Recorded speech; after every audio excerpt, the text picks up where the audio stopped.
اسلام کے چوتھے خلیفہ امیر المومنین علی۔ مسلمانوں کی یہ خلافت جو اس وقت ہندوستان سے لے کر یورپ کے سمندروں تک پھیلی ہوئی تھی، ایک دن اسلام کے تیسرے خلیفہ حضرت عثمان غنی رضی اللہ تعالیٰ عنہ کے گھر میں انہی کو شہید کر دیا جاتا ہے اور مسلمانوں میں خوف طاری ہو جاتا ہے اور ہر طرف غصہ پھیلا ہوا ہوتا ہے۔ تو اسی دن سب لوگ مسجد نبوی کی طرف قدم بڑھاتے ہیں اور حضرت علی رضی اللہ تعالیٰ عنہ کے ہاتھ پہ بیعت کرتے ہیں اور ان کو مسلمانوں کا چوتھا خلیفہ مقرر کرتے ہیں۔ اور اس کے بعد حضرت علی رضی اللہ تعالیٰ عنہ لوگوں سے خطاب کرتے ہیں۔ حضرت علی رضی اللہ تعالیٰ عنہ کی بہادری کو تو ہم سب لوگ جانتے ہی ہیں۔ ایک دن رسول اللہ صلی اللہ علیہ وآلہ وسلم کو یہ معلوم پڑتا ہے کہ مکہ والے 10,000 کا لشکر لے کر مدینہ والوں کے اوپر حملہ کرنے والے ہیں۔ تو پھر رسول اللہ صلی اللہ علیہ وآلہ وسلم مسلمانوں کو حکم دیتے ہیں کہ مدینہ کی اس سائیڈ میں ایک خندق کھودی جائے، اور مسلمان حضور صلی اللہ علیہ وسلم کا حکم مانتے ہوئے ایک خندق کھودتے ہیں۔ اور پھر جیسے ہی مکہ والوں کی فوج وہاں پر آتی ہے تو وہ دیکھ کے یہ ڈر جاتے ہیں کہ اتنی بڑی خندق ان کے سامنے ہوتی ہے۔ تو پھر ایک دن ایسا ہوتا ہے کہ مکہ کا ایک چھوٹا سا لشکر خندق کے اوپر سے آتا ہے اور ان میں سے ایک لیڈر ہوتا ہے ان کا، اور وہ کہتا ہے کہ تم میں سے کوئی ایسا ہے جو میرا مقابلہ کر سکے۔ اس کا نام ہوتا ہے عمر بن عبد ود، جو اپنی طاقت کی وجہ سے پورے مکہ میں مشہور ہوتا ہے۔ تو مسلمانوں میں سے حضرت علی رضی اللہ تعالیٰ سامنے آتے ہیں اور کہتے ہیں کہ میں تمہارا مقابلہ کروں گا، اور حضرت علی رضی اللہ تعالیٰ عنہ کی طرف وہ ایک سپیئر پھینکتا ہے، اور وہ سپیئر جو ہے وہ آپ کی ڈھال کو کراس کر کے آپ کے ماتھے کے اوپر ٹچ ہوتا ہے۔ اور اس ٹائم پہ حضرت علی رضی اللہ تعالیٰ عنہ کو پہلا بندہ تھا جس نے زخم دیا تھا،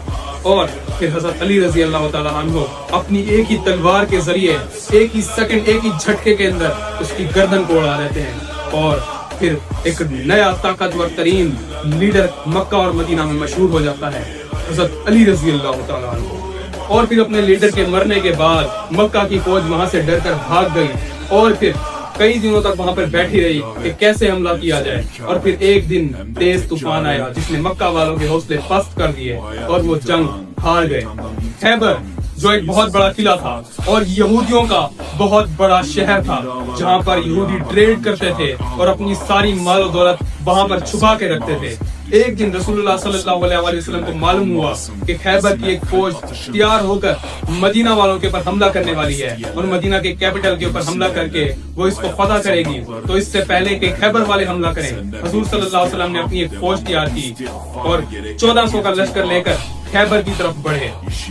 مسلمانوں کو دور سے دیکھ کر خیبر والے اپنے قلعے کے اندر گئے اور خیبر کے سارے دروازے بند کر دیے اور اوپر سے نیزے برسانے لگے اور پتھر برسانے لگے۔ اس طرح 3-4 دن گزر گئے۔ کہا جاتا ہے کہ حضرت عمر اور حضرت ابوبکر بھی آگے لیڈرشپ میں آئے، لیکن وہ قلعے کو فتح نہ کر پائے۔ اور ایک دن رسول اللہ صلی اللہ علیہ وسلم نے فرمایا کہ میں کل جھنڈا ایسے آدمی کو پکڑاؤں گا کہ جس سے اللہ بہت زیادہ پیار کرتا ہے۔ کہتے ہیں کہ ہم سب لوگ رات کو دعا کرتے رہے کہ حضور صلی اللہ علیہ وسلم کل وہ جھنڈا ہمیں پکڑائیں اور اللہ ہم سے پیار کرتا ہو۔ لیکن کہا جاتا ہے کہ پھر رسول اللہ صلی اللہ علیہ وسلم نے اگلے دن وہ جھنڈا مولا علی شیر خدا کو،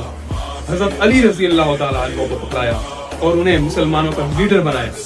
اور پھر جیسے ہی حضرت علی اپنا جھنڈا لے کر اور اپنی فوج کو آگے لے کر بڑھے تو کافر یہ دیکھ کر ان کے حوصلے پست ہو گئے اور وہ دیکھ کر ڈر گئے، اور انہوں نے اپنے بہت بڑے لیڈر مرحب کو باہر نکالا، اور کہا جاتا ہے کہ اس کا بہت بڑا قد تھا اور 1000 بندوں کے مقابلے میں لڑتا تھا۔ اور جیسے ہی وہ حضرت علی کے سامنے آیا، علی کا نام سن کر اصل خیبر کانپ جاتا ہے۔ حضرت مولا علی شیر خدا نے ایک ہی وار کے اندر اس کی گردن اڑا دی اور پھر ایک دمدار حملہ کیا اور خیبر کو ایک ہی دن میں فتح کر دیا۔